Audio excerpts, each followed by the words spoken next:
What's up guys? Today we're going to talk about fiber optic cables. This will either help for those who just got their CCNA, maybe you're in their CCNP, or for you people that you just want to know more.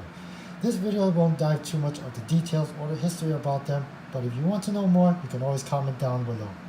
For network engineers and network techs, these cables are what they see every single day. For some, you may even see it inside your own home. So let's start with how they communicate and establish link. In order for these fiber optic cables to work, we're going to need transceivers on both ends of the devices. So transceivers come in SFP like this, QSFP which is slightly larger, and the X2s which is double the size of this. We have an SFP here, so you see two ports. We'll have this little clip to tell us that this is the top of the SFP.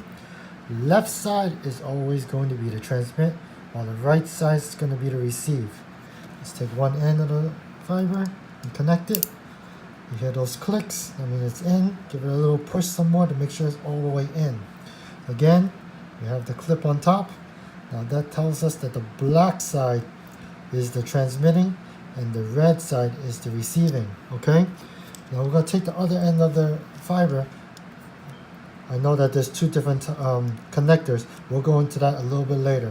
So remember, this is the transmit side, so this black fiber has to be making sure that it's going to be on the receive end on the other side. So if I had two SFPs together connecting, we're going to see the opposite of each, so that light is able to go through in a nice loopy fashion. Okay, so if we don't have that and we have it like this, you're not going to establish link.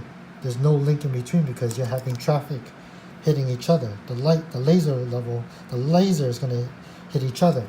So we're going to have an issue there, and that's called, you have to reverse the polarity. Reversing polarity means flipping the fiber. Okay? So we have a yellow and a blue fiber here. Industry standard has it that yellow is our single mode, while aqua here, I know I called her blue earlier, it's actually aqua, is multi-mode. There are two major differences between the two. Single mode has a smaller core. This white tip here is the core. Has a smaller tip for the laser to pass through, while the multi-mode has a much larger one. And the distance between them is very huge difference. So with single mode, you can actually reach up to 80 kilometers. Obviously, it depends on the speed and the transceiver you're running. And at the same time, multi-mode can only go up to about 400 or 2,000 meters. That also, again, depending on the speed. So for instance, if you're taking you want a 40 gig link between the links, the max distance would be around 400 meters, because of the fact that you need that laser to be strong. Okay, now let's go into the connector types here. We have a SC connector here for its square connector. That's a SC. And on the other end of this fiber is the LC. You want to guess what it's called? Little connector. LC. No joke, guys. Little connector. You can Google it and find out. Okay? Now, the only difference is because of the size, and I mentioned earlier before, the transceiver that uses these SC connectors are the X2s. So the QSFP and SFP, like this guy, they use the LC connectors. There's also another type called MTP. We're not going to get into that today because I don't have it. I can't really show it to you guys. But there are another type called MTP. Now, if you guys notice, there's a couple of differences that you guys see here on the single mode fiber. Not only because of the color of the boots, it's not like how this guy is, but as well is a single strand. So let's go with talk about the single strand.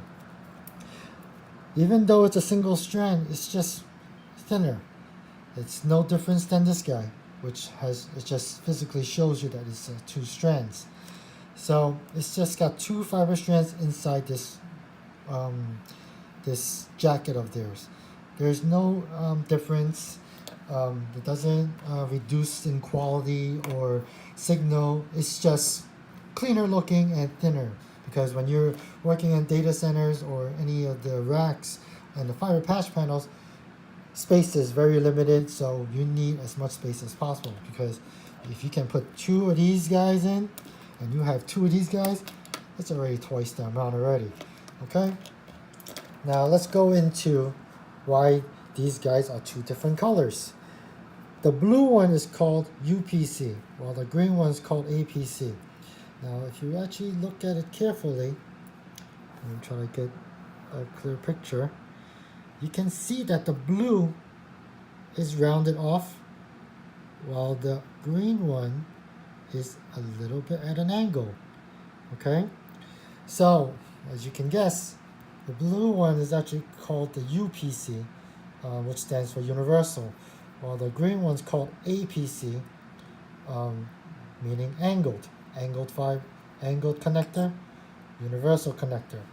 I mean, you can use connect both of these together, but it is obviously not a best practice, and there's a chance that you will not get connectivity, because when you connect a UPC and an APC together, do a patch panel, you're going to have a lot of signal loss. So it is not advisable. It's always best practice to use the correct connector in the fiber patch panels. And if you're wondering what type of connector needs to be on SFP end, UPC. Don't use an angle, or you're really going to lose a lot of signal. Okay, that's your basic knowledge of how to establish link. In my next video, I'm going to tell you guys and teach you guys some tips on how to troubleshoot some simple connectivity issues with fiber. So thank you again for watching. If you liked the video, don't be shy. Click on that thumbs up and subscribe. There'll be many more videos. Thanks again for watching. See you guys later.